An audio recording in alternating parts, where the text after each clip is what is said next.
এক কাপ জলে 1 চামচ নুন মিশিয়ে 500 গ্রাম চালের গুঁড়োর মধ্যে অল্প অল্প করে দিয়ে মাখিয়ে নিতে হবে।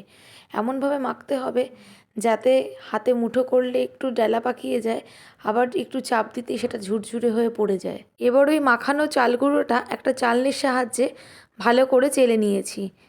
এরপর একটা নারকেল কোড়া, কিছুটা পাটালি গুড় আর কিছুটা নলেন গুড় দিয়ে ভালো করে মেখে রেখে দিয়েছি।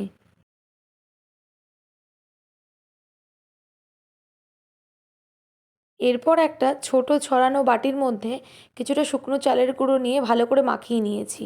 মাখিয়ে নেওয়ার পর কিছুটা চেলে রাখা চালের গুঁড়ো দিয়ে তার ওপরে নারকেলের মিশ্রণটা দিয়ে দিয়েছি।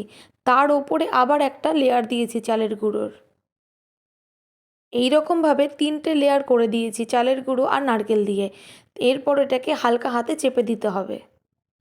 এরপর আমি পিঠেটাকে ভাপে বসিয়ে নিয়েছি। আপনারা যে কোনো রকমভাবেই ভাপে বসাতে পারেন। আমি এই পদ্ধতিতেই করলাম।